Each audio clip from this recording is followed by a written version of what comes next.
Ребят, привет! Сегодня мы с вами в Централ Парке в Нью-Йорке. Светит солнце, цветет сакура, хотя уже и активно начала опадать. А я подумала о том, что вы у меня опытные пользователи Ютуба, и ни Централ Парком, ни Бродвеем, ни Таймс-сквер вас уже не удивишь.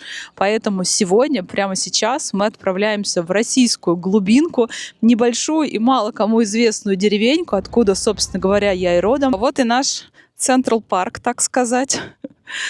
Так, конечно, и не скажешь, но кроме шуток, здесь раньше был огромный сад государственный, много росло всяких фруктовых деревьев, посадок. Ну и сейчас, собственно говоря, уже ничего практически об этом не напоминает. Здесь построены частные дома, а вот дорога туда идет за село. Здесь мы раньше бегали с детьми. Конечно, воспоминания здесь всегда накатывают. Здесь, по-моему, была какая-то котельная или что, я, честно, уже не помню. Но этот сад, он, естественно, охранялся, то есть все прям было засажено. То есть потом в советское время все это, я так понимаю, перерабатывалось на какие-то соки, варенье и так далее. И здесь был сторож, естественно, который всех гонял, если кто-то хотел поживиться чем-то бесплатным. Ну и мы, конечно, детьми от него бегали, прятались по кустам, чтобы нам он не зарядил ружьем с солью. Такой вот пейзаж. Не сказать, что он сильно прям изобилует чем-то интересным, а это, можно сказать, наш Бродвей. Наш Бродвей, такая дорога через все село идет.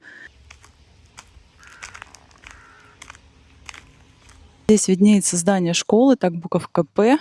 Классическим образом оно построено. Школу я закончила порядка уже где-то 20 лет. Страшно даже об этом представить. Но такая достаточно она большая, солидная была. Вот эту змейку я помню еще со школьных времен. Она вообще не поменялась, такая же вот несколько шершавая. Но, в принципе, в этом смысле все стабильно. И в деревне, конечно, довольно медленно происходят какие-то вообще изменения. А мы с вами идем в сторону речки. Речка Волга, будем так называть, хотя это приток Волги, потому что уже расположена эта местность ближе к Каспию. Кис-кис. Кис-кис-кис. Ну, я вот уже, можно сказать, что никого не знаю, никого не помню. Бываю здесь, наверное, раз, максимум 2 раза в год. Вот такие классические старые дома. Я такое обожаю. Они очень атмосферно выглядят. Мне кажется, передают такую... Кыс-кыс-кыс. Что у вас тут, разборки? Что происходит, рыжий? Что случилось? Такие дворовые коты.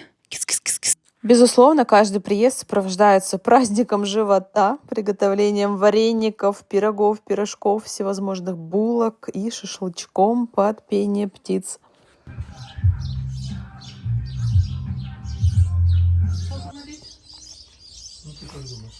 Шелковица. Все это, конечно, нами тоже дергалось, поглощалось. Поглощалась с большим удовольствием. Приближаемся к реке, и ветер становится так более ощутимый. Вообще в этой области достаточно сильные ветра, особенно вот сейчас, в мае, до июня где-то. Но мы не жалуемся, Очень мне нравится вот этот степной, скажем так, воздух. На самом деле, мне кажется, кто жил в степном регионе, то вот этот запах, степной воздух, его сложно вообще забыть, потому что это самый вкусный воздух, который, в принципе, бывает. А вот и река, та самая. Сейчас половодье, она разлилась. Прямо уже вот сюда подходит к берегу. Стояли такие баржи когда-то в детстве. Мы с них прыгали туда, в воду, в речку. Ну, а там виднеется другое село. Оно прям напротив находится. Не хочешь вспомнить?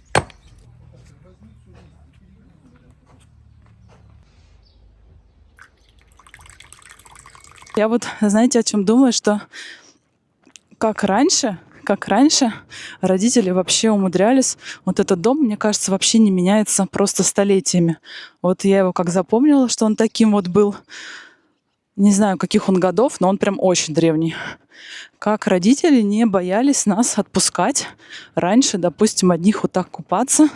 Понятно, что мы здесь, конечно, выросшие на речке, скажем так, умели плавать, но я не знаю, лет 7 так это точно, а то и раньше уже купались. Но вот в школе нас уже пускали одних купаться. Нас пускали не только прям нас, а всех отпускали родители. Мы туда, вот я рассказала, да, бегали туда за село, на бугор.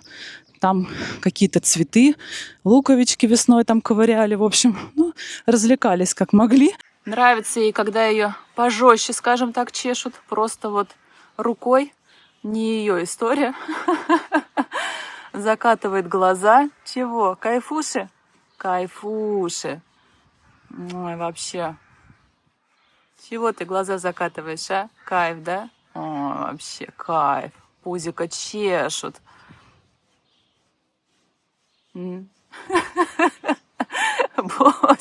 И вот здесь тоже ничего не меняется. Вот эти такие дома еще деревянные. Мне кажется, они еще царских времен. Ну, потому что это, да, это что-то очень такое старое. Видите, люди сидят. Вот я так понимаю, что они ждут как раз лодку с того берега, ждут переправу, чтобы поехать туда, к себе домой.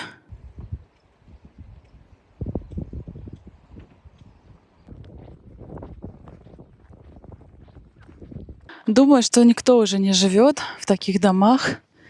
Наверное, уже и никому они не принадлежат. Видите, все заколочено, все забито. То есть даже, наверное, и наследников не осталось, кто мог бы этот дом, там, не знаю, продать или как-то им заинтересоваться. Можно было выйти туда на обрыв. Здесь встречали, скажем так, рассвет. Например, если школу заканчиваешь, да, 11 класс, вот где-то здесь все собирались, встречали рассвет. Ну, все так уже поросло здесь травой, как видите. Вот такой вот обрыв. Лодка едет за пассажирами. Так и есть.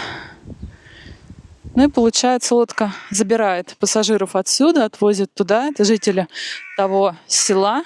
У них нет такого прямого сообщения, скажем так. Точнее, там есть дорога, но больше автомобильная. Не дает нам ворона спокойно поговорить, что там у нее случилось, я не знаю. Возможно, птенец или еще что-то. Туда мы дальше не пойдем. Я вот этот район не очень хорошо знаю. Давно здесь не была. А вот здесь вот находится клуб. Мне кажется, это сейчас основная достопримечательность, которая осталась, в принципе, у нас. Он не изменился со времен гороха. На самом деле, вот есть скамеечки поставили, то есть какое-то здесь облагораживание происходит. Раньше на этом месте была церковь. Вот эта церковь была разрушена, и здесь построен ДК, то есть Дом культуры. Но, как говорится, что есть, то есть. Ну все, пассажиров забрали, отправили домой. Ну и вот так вот эта лодка несколько раз, можно сказать, как автобус, да, такой частный, отвозит туда-сюда людей. Смотрите, она прям нас провожает. Мне кажется, ей не нравится, что я здесь с вами разговариваю. Что ты кричишь? Что случилось у тебя там такое? Вот так сильно вода прибыла в этом году. Получается, практически даже затопила, вот, ну, можно так сказать, причал, если это можно так сказать. Он практически уже скрывается в воде. Конечно, она потом отойдет, эта вода. Надеюсь, я не упаду, мама дорогая. Она все шатается, все качается. Боже мой. Сейчас немножко, я думаю, посижу, поностальгирую. Видите, какие деревья, я так понимаю, выносит на берег.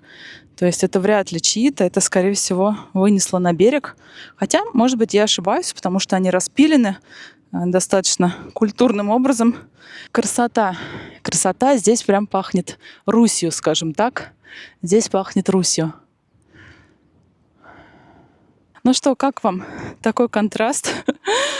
После Нью-Йорка вообще что больше нравится? Большие мегаполисы или такие вот небольшие какие-то деревеньки, где больше нравится жить? Я вот для себя никак не могу это понять, потому что, конечно, здесь мне не хватает, да, какого-то размаха, мне не хватает размера, скажем так, Вот. Этого не хватает. С другой стороны, здесь, можно сказать, отдыхает душа в прямом смысле слова. То есть вот нет этого лишнего шума, в котором мы привыкаем жить в больших каких-то городах, и он уже с нами на фоне. То есть мы настолько к нему привыкаем, что даже уже не замечаем. Такая вечная дилемма. Я вот даже прихожу, наверное, к той мысли, что надо жить на 2-3 места, потому что ни одно место не восполнит. Ну, и не будет ни в одном месте вот всего того, что нужно. Мне, по крайней мере, так кажется. Как вот у вас были такие какие-то мысли на этот счет? Либо как вы решили эту задачу? Потому что я пока не могу ее решить. Ой, хорошо, сейчас тепло. Прям самая классная погода. Потом летом здесь уже будет порядка 40 градусов. Только в тени, на асфальте. Асфальт плавится, в прямом смысле слова. Это не шутка. Я думаю, даже можно пожарить. По-моему, я даже видела где-то в ТикТоке, видела, кто-то даже жарил яичницу или что-то такое. Я думаю, что вполне себе даже и такое получится. Какие-то надписи классические. Я пошел туда. Такое черное чудо у нас живет. Приютили у меня родители такую собачку. Ей около года с небольшим. Мне с собой есть йогурт, в самолете его давали. Ест. Я заботливо ей привезла. Бусь. Буся, вкусно? Ну, собственно, и все. Вот мы уже вернулись опять к школе. То есть буквально здесь, 5 минут, наверное, идти таким бодрым шагом. И вот мы уже здесь, обратно, откуда и начинали. Поэтому все очень компактно расположено. В этом тоже плюс таких небольших мест, небольших каких-то городочков, в отличие от мегаполисов.